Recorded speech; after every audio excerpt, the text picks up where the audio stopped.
Welcome to the Revolution Church podcast.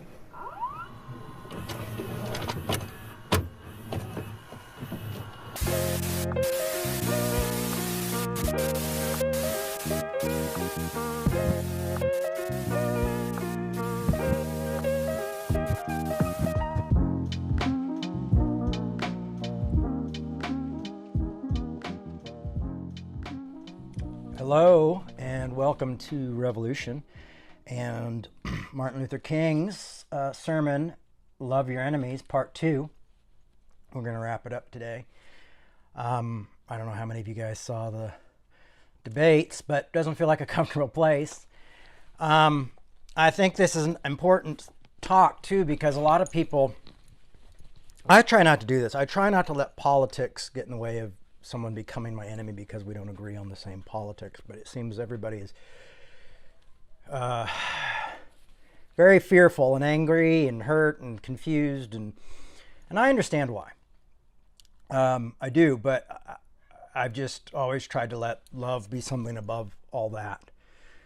So it's tough. So I think today when we talk about loving your enemies from Dr. King's book here, Strength to Love, we should think about this and think about people like that. Some of the strangest arguments I've had these past few months has been people over politics. People saying, well, if you don't do that, I grew up when the Christian right became the big thing. They were like the new thing. And I remember my parents did not join the Christian right, which got them in a little bit of a heat. But now we've got the Christian left folks who seem to have just as much gumph or energy or fear that they build around their way or the highway as well. Of course, I agree more with people on the left than I do on the right, so it's easier to give them sympathy and empathy for that. But I know what it felt like when the groups get involved with politics, or the groups that scared me and made me nervous were.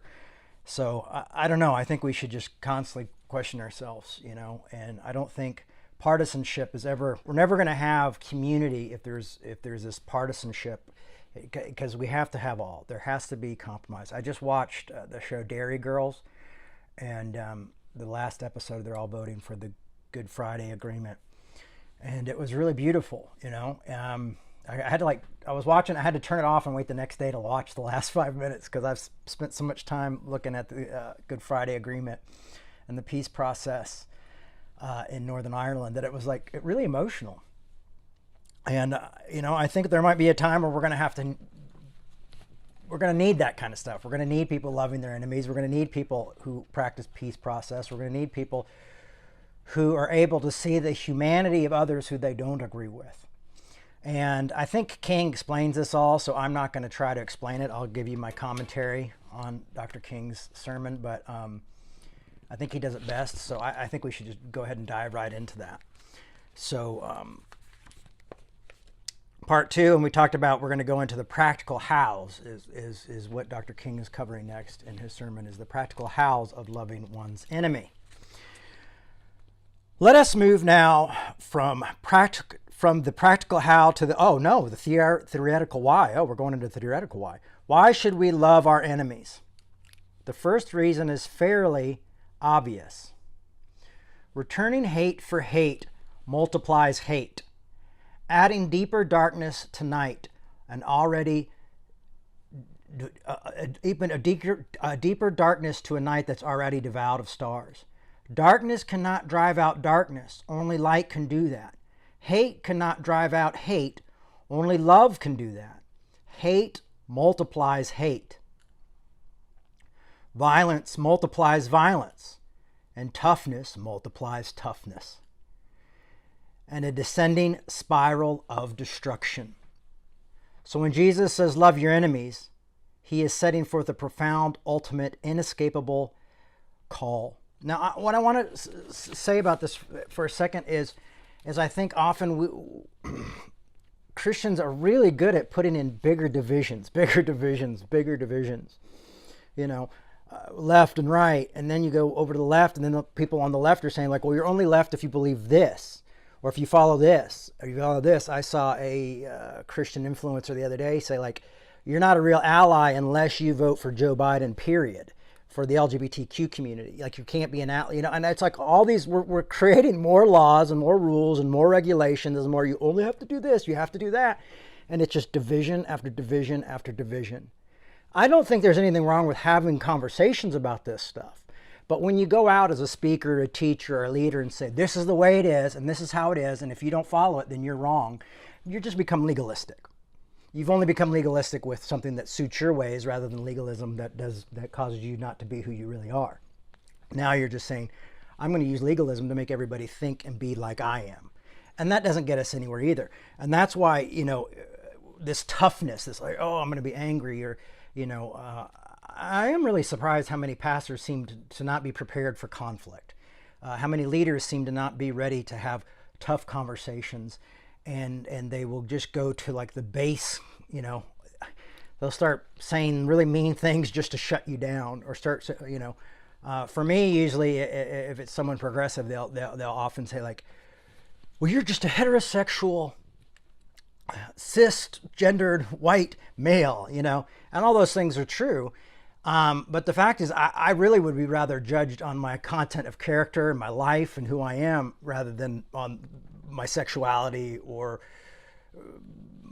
my race, my skin color, and all that. Not that it's like, oh, it's so hard to be white. It's not that at all. But it's like, I'm so much more than that, and every human is so much more than what they look like on the outside, or what their sexuality is, or what their sexual preferences are. You know, I mean, we are all more than that.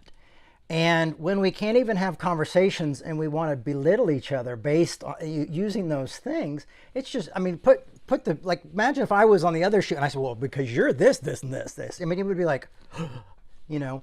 And so we have this double standard of the way we can argue and disagree with each other. And there's so much anger that we don't even know how to have a conversation. And I think this is what King is saying. He's like, you know, toughness multiplies toughness. So if you're going, I'm going to give these people tough love. And I think that's where in the church we make a mistake almost every time, is we decide to be tough, we decide to be mean, and we think, well, we're just going to, you know, we're defending the less, you know, the least of these. But what we don't realize is then we start to turn our enemies into the least of these. And I see it happen over and over again. And I feel like it's like the church has gone insane because we keep doing the same thing, expecting a different result. And it breaks my heart. It keeps me up at night, and I feel too much, and I don't like that. You know, it makes me, you know, people are like, you need to step back. Oh, you need to. I just got to do what I got to do, and this is what I got to do because this is what I love to do. This is my passion. Toughness multiplies toughness, and a descending spiral of destruction. And this is what I honestly see right now happening in the church and even outside the church. But really, I'm focusing a lot on what I'm seeing in Christianity is just this really descending spiral of destruction, of people just destroying each other and having their faith in like politicians and politics. And I think politics are important. You know, I think we have to play the game and be a part of it. But I don't think we should be putting those in front of other people that we love. And people say, well, if you don't, you know, then your people you love, you know, it's complicated. But what I'm saying is maybe we should have those conversations with people we can trust, people who are our friends, or people we're making our friends, and maybe not continuing to create a greater divide with strangers online. You know, I mean, it just doesn't seem like it's the most productive thing in the world to do. And it doesn't seem to be very helpful, except just reaffirm people's prejudice. They're like, well, I guess I was right about those people. And those people are like, well, I guess I was right. You know, we just continue to stay separate. I've actually feel like I've created new people who don't like me because I've had so many of my progressive brothers and sisters really get upset because I've been like, well, you know, maybe if someone wants to vote a third party, that's their conscience, blah, blah. And they don't like that either. And I just go like, why don't you get this angry when we're arguing about theology? Why don't you get this angry when we're not restoring people? Why don't you get this angry about homelessness and hunger and things like that? Those are the questions I really have. Those are the questions I have. They're tough questions. Another reason why we must love our enemies is that hate sears the soul and distorts the personality. mindful that hate is an evil and dangerous force. The dark side. We too often think of what it does to the person hated. This is understandable, for hate brings irreparable damages to its victims. We have seen the ugly consequences of the enormous deaths brought on by 6 million Jews by a hate-obsessed madman named Hitler, and the unspeakable violence inflicted upon Negroes and the bloodthirsty mobs and the dark horror of war, and the terrible indigenous and injustice perpetual against millions of God's children by unconscionable oppression. But there is another side, that we must never overlook. Hate is just as injurious to the person who hates, like an unchecked cancer. Hate corrodes the personality and eats away its vital unity. Hate destroys man's sense of value and his objectivity. It causes him to describe the beautiful as ugly and the ugly as beautiful, and to confuse the true with the false and the false with the true. As much as I want to add to that, I don't think there's much to add to it, so I'm just going to read it one more time. Hate is just and injurious to the person who hates. Like an unchecked cancer, hate corrodes the personality and eats away its vital unity. Hate destroys man's sense of value and his objectivity. It causes them to describe the beautiful as ugly and the ugly as beautiful, and to confuse the true with the false and the false with the true. Dr. E. Franklin Frazier, an interesting essay entitled The Pathology of Race Prejudice, included several examples of a white person whose normal, amiable, and congenial in the day-to-day relationship with other white people, but when they were challenged to think as Negroes as equal or even discuss the question of racial injustice, they reacted with unbelievable, irrational, and abnormal unbalance. This happens when hate lingers in our minds. Psychiatrists report that many of us strange things happen in the subconscious. Many of our inner conflicts are rooted in hate. They say love or perish. Modern psychology recognizes what Jesus taught centuries ago. Hate divides the personality, and love is the amazing, inexorable way to unite it. I mean, thinking about that, like we become completely irrational when we hate, and I think that's one thing is you. And I fall into it too. I fall when people start questioning me and questioning what I'm thinking and questioning my, who I am, and then boiling me down to like my image or my gender or then I go, like it frustrates me, and I start to feel some of that rage, and I start to become irrational. And I had an argument recently, and I said something just totally strange. I said something out of the blue about my mom, and it was simply just because I realized like, I have just like, my brain is just plugged into all the hurt and all the pain, and here's one of them, and it had nothing to do with the conversation I was having. And so I had to realize like, I've got to step back. I'm letting my anger take over. I'm letting hate come in. I'm becoming irrational. I'm doing whatever it is to win. And that's not what it's about. That's not what life is about. For peace, everybody has to be involved. And for everybody to be involved, there has to be some sort of compromises in our lives in order for all people to be able to live as free people. That's just the reality of life. And life is tough, and that's a tough part of life. But I think life could be a lot less tougher if we weren't always demanding our own way. If we always weren't demanding that this is, and just be like, I will not move, If we were more open to the other and having tough conversations that lead us to maybe not as tough compromises, A third reason why we should love our enemies is that love is the only force capable of transforming an enemy into a friend. This is a very famous quote from Dr. King. We never get rid of an enemy by meeting hate with hate. We get rid of the enemy by getting rid of the enmity. By its very nature, hate destroys and tears down. It is very nature that love creates and builds up. Love transforms with redemptive power. And so that's really hard, is when you're being attacked or you're asking a question and emotions are high. But to start about, like, is this redemptive? What's the point of this conversation? What do I really want out of this? Do I want somebody to surrender and just say, oh, you're right and I was wrong, you know? Or do we want something redemptive to come out of it that maybe neither one of us was right, or maybe we were both partially right? You know, are we looking for actual redemption? Are we looking for a solution, or are we looking for our way?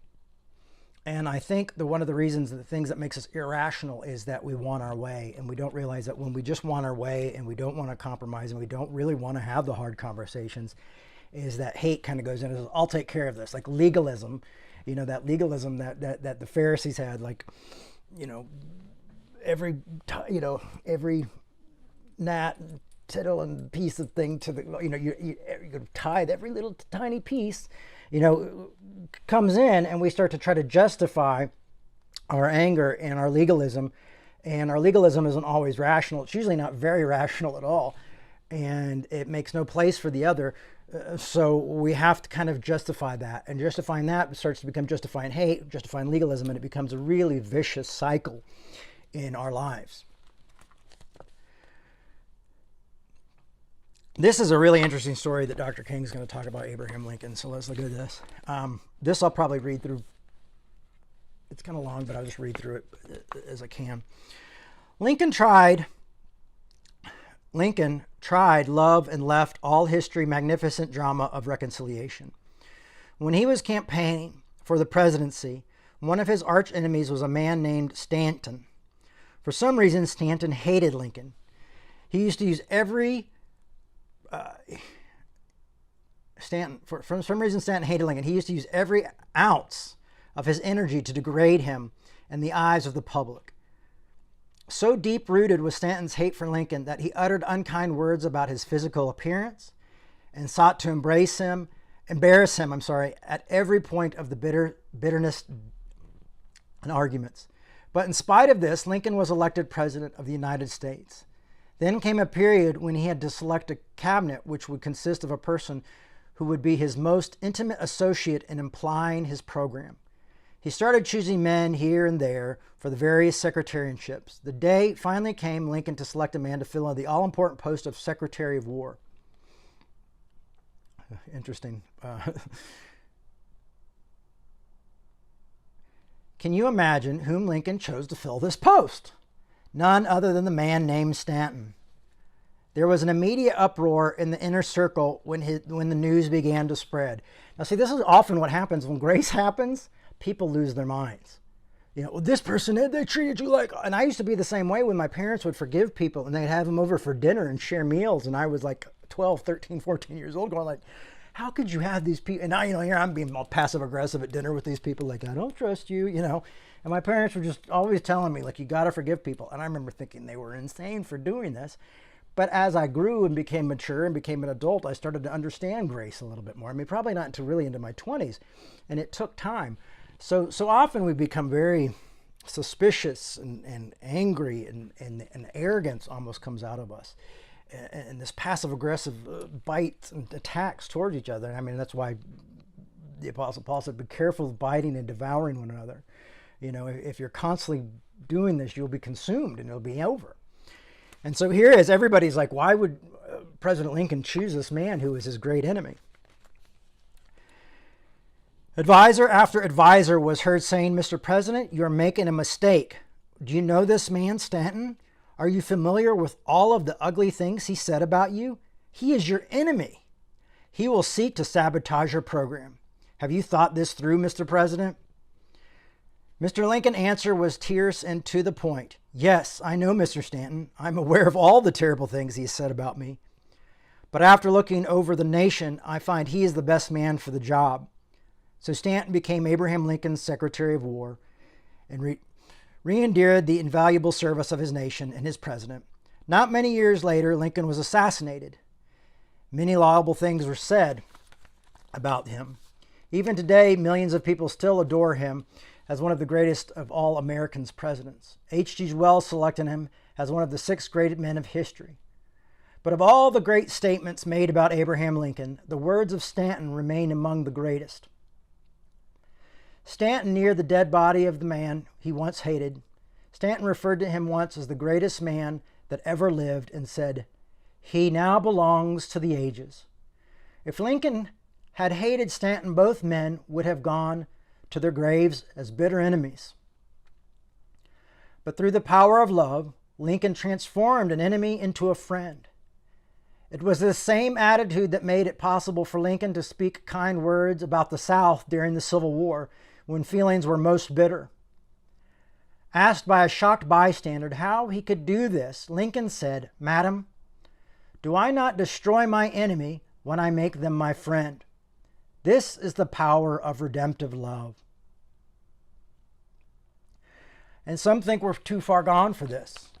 Some think there's no hope. Some think if one person becomes the president, then everything's lost. And now we've lost everything. The world's gone, and it's gone to hell in a handbasket. I've never seen so much fear in my life. Maybe some justified, some unjustified. But I see a lot of fear on both sides. I know people on both sides. There are people in this congregation who are white and some people who are left. And some people who are in the middle, and some people who are anarchists, and some people who are whatever, That's what we want. We want to have diverse thinking, and we want to argue well, disagree well, and show each other grace and love and compassion, and stand with each other and defend one another. That's our call. And that's what we're doing, and I'm proud of that, folks. I'm proud that we're able to do that. And I hope that this coming election doesn't divide us and doesn't tear us apart. I hope that you all see that as a goal, is that we don't allow those things to keep our community from being one. But I love this because it says, "Man, do not destroy my enemy when I make them my friend." People think this is impossible, or think it's bosh, or think it's, hogwash or whatever. But it's true. I've had people question my relationship with my father. Me and my father barely talk, and if it wasn't for me, we would not talk. We would maybe never talk again. I would say maybe not, but I would say probably. I tried time and time to contact him. But the point is people said, "You need to denounce what he's saying, denounce what he's doing, and denounce him." And I said, "No, I won't." We don't agree with each other on theology, and if you know my work, you probably understand what we don't agree on. But I'm not going to denounce him, because I'm the only one who can talk to him from this side. When we do have those brief times, we're the only two. But this is it. We're so angry that we want to tear parents and children away from each other, even though a lot of us, the reason we became allies in the LGBTQ community is because we saw parents and families tearing each other apart, kids being kicked out of their homes, families disowning each other. A lot of us got into that fight for those very reasons, because we saw the destruction, because we saw the bad fruit of what the anti-gay movement and the ex-gay movement was doing to the LGBTQ community. And now we think that because it's involved with politics or theology, now we have the reason and the go to hate. I will tell you this: if you want to be in Christianity and you want to follow Christianity, there is never a pass, there is never a license to hate. God will love you if you do hate people, but it will hurt you. It will divide us, and it will keep us divided. And the church will continue to be, will continue to shrink, and people will continue to fall out. People will be like, "We're just done with those people. All those people do is hate each other and hate us." So even when we make demands and say, "Well, just leave your conservative family, denounce them," and blah, blah, blah, I feel like, are we just turning around and are we the mirror image? Are we bizarro evangelical Christians? Are we bizarro conservative Christians? Have you become the bizarro, like Bizarro Superman, where everything is the opposite in their universe? Is that what's happening? Because we're just doing the same things. It's just like a mirror image. That's not loving your enemies. Returning hate for hate is not loving your enemies. And when you look at something like this, where Abraham Lincoln said, "Do not destroy my enemy when I make them my friend," that's the greatest thing to think about. That is that saying, love will allow me to destroy my enemy at the same time as gain a friend. So if that for me is miracles. If you want to believe in miracles, that's the type of thing that could be a miracle and seen as a miracle. And that's the type of thing we desperately need now. But I feel like I'm just shouting in the street and nobody's listening. And they're like, no, Jay, we like to make fun of each other. It's cool. It gets us followers online. It's just like, I've never felt more out of step with what's going on. The people I've worked with most of my life, communities I've been involved with, these people act like I've never existed.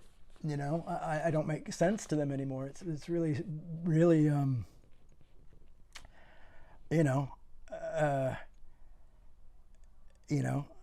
I've definitely fallen out of favor with the majority of people, and it is what it is. And I'm just being like, can't we just love each other? Let's go on.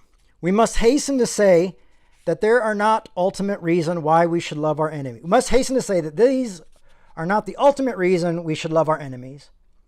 An even more basic reason why we are commanded to love is expected explicitly in Jesus' words. Love your enemies, that ye may be children of your Father which is in heaven.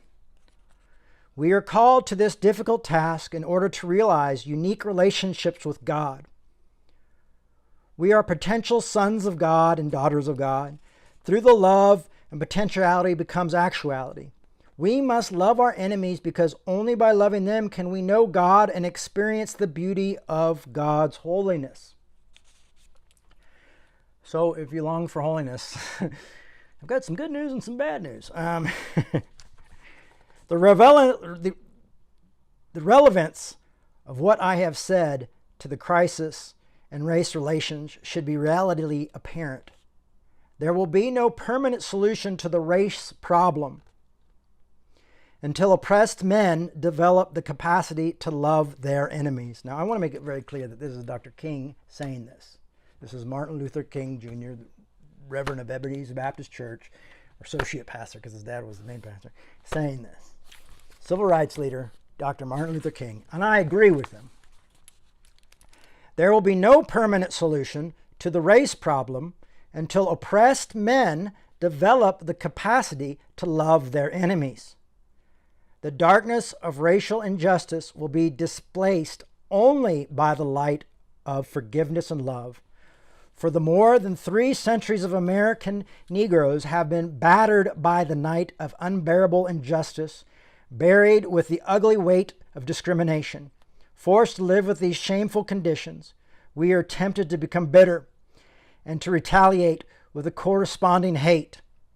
But if this happens, the new order, if this happens and then we duplicate the old order, we must in strength and humanity meet hate with love. But I want to read that one more time because I think I misread it a little bit. But if this happens, the new order we seek will be little more than a duplicate of the old order. Like I said, a mirror image. Returning hate for hate. It's just we hate for different reasons. I did a little video on love the sin, hate the sinner, and basically was saying like, yeah, but when they're your enemies, of course, if we're going to love them, we're not going to like that they're heterosexist or that they're exclusive or that they're judgmental or that they're, whatever these bad things are, we're not going to like, but we've got to love them. So there is something to that saying if we think about it. Dr. King used it last week. I brought it from that, and that was my thought. You can see it on Instagram or Facebook or any of my social media where I talked about this a little bit. I've been doing little mini talks inspired by this sermon because it's really amazing. But if this happens, the new order we seek will be little more than a duplicate of the old order. We must, in strength and humility, meet hate with love.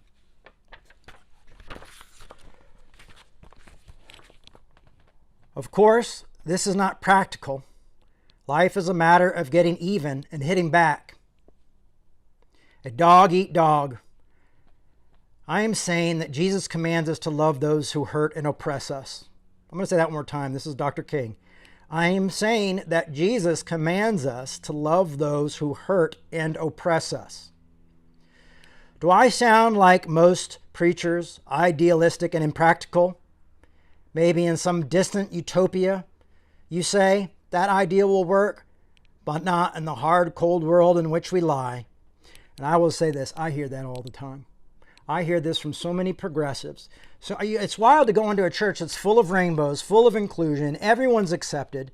I mean, I might not wear a MAGA hat in that church, but anything goes, everyone's accepted. And they think that this is a utopian idea.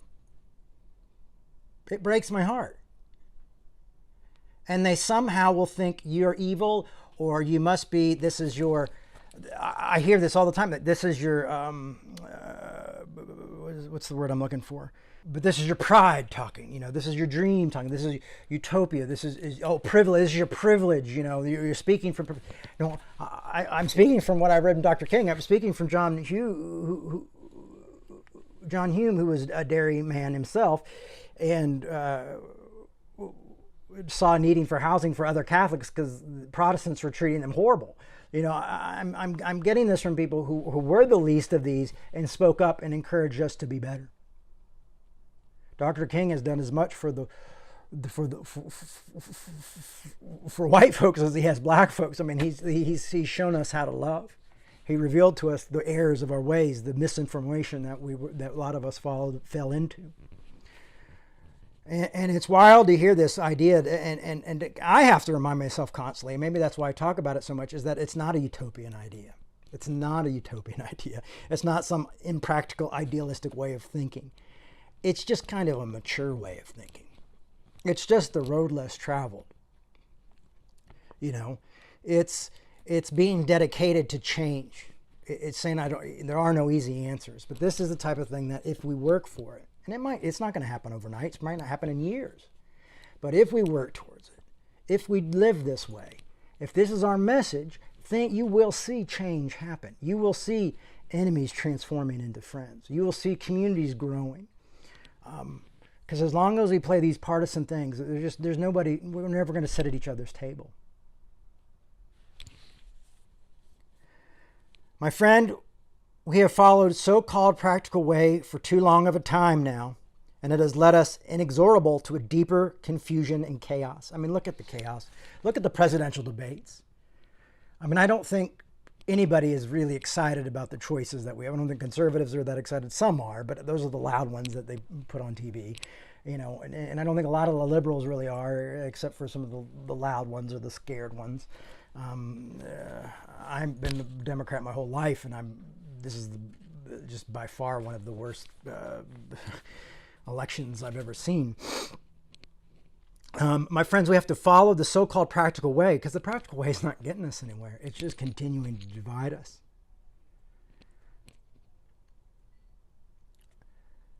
We have gone the practical way too long of a time now, and has led us to exonerable, to deeper confusion and chaos. And that was it was like chaos. Watching the presidential debate was just pure chaos.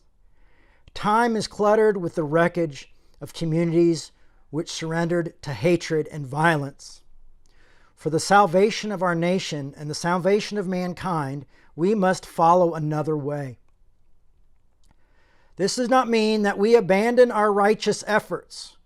With every ounce of our energy, we must continue to rid the nation of its incubus of segregation. But we shall not in the process relinquish our privilege and our obligation to love. While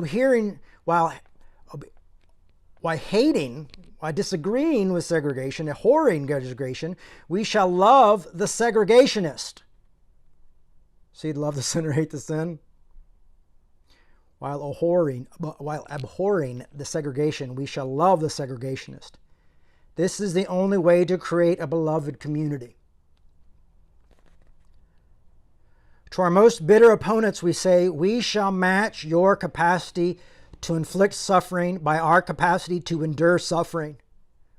We shall meet your physical force with soul force. Do to us what you will, and we shall continue to love you. We cannot in all good conscience obey your unjust laws, because non-cooperation with evil is as much a moral obligation as cooperation with good. Throw us in jail, and we shall still love you. Send your hooded predators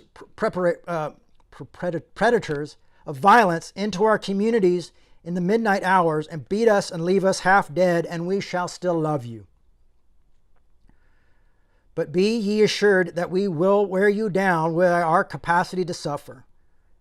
One day we shall win our freedom, but not only for ourselves, we shall appeal to you, heart and conscience, that we shall win you in the process. And our victory will be a double victory. So not only do we win the victory by loving our enemies and by enduring great punishment and but we win our enemies back. We bring them back. We restore them. Sin is separation, remember, and grace is reunion. The reunion expose the false lies and the misinformation. So we shall appeal to your heart and conscience that we shall win you in the process of our victory, and will be a double victory. Love is the most durable power in the world. The creative force, so beautifully exemplified in the life of our Christ, is the most potent instrument available in mankind's quest for peace and security. Napoleon Bonaparte, the great military genius, looking back over his years of conquest, reported to have said, "Alexander, Caesar, and I have built great empires, but upon what did they depend? They depended on force. But centuries ago, we started an empire that was built on love, and even to this day, millions will die for him." Who can doubt the veracity of those words? The great military leaders of the past have gone, and their empires have crumbled and burned to ashes. But the empire of Jesus, built solidly and majestically on the foundation of love, is still growing. It started with a small group of dedicated men who thought their inspiration of the Lord, who through their inspiration of the Lord were able to shake the hinges from the gates of the Roman Empire and carry the gospel into all the world. Today, the vast earthly kingdom of Christ, more than 900 million, and covers every land and tribe. Today we hear again the promise of victory. Jesus shall reign where the sun does his success journeys run. His kingdom strengths from shore to shore, till moon shall wax and wane no more. Another choir of joyful responds, in Christ there is no east or west. In him no south or north, but one great fellowship of love through the whole wide earth. Jesus is eternally right. History is replete with the bleached bones of nations that refuse to listen to him. May we, in the 20th century, hear and follow his words before it is too late. May we solemnly realize that we shall never be true sons and daughters of our Heavenly Father until we love our enemies and pray for those who persecute us. Thank you, everyone. We'll leave it there. Of course, if you want to support our work, you can go to revolutionchurch.com, and we could use your financial support desperately right now, but I want to just kind of leave it there. I think this is a good place for us to think about. Loving Your Enemies is available online, or you can read it in Martin Luther King's Strength to Love. I highly recommend it. I feel like this is where we're going and where we got to be as this nation of ours.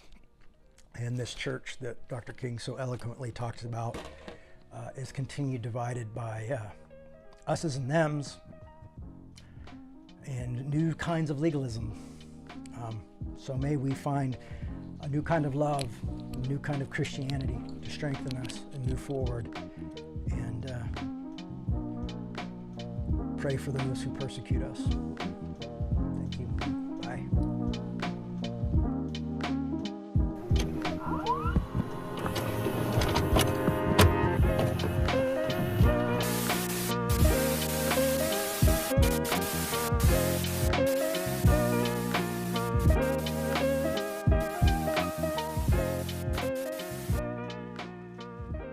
Thanks for listening. We hope you enjoyed this podcast. To make your 100% tax-deductible donation today, please visit revolutionchurch.com/donate. You can also learn more by clicking the donate section on the website.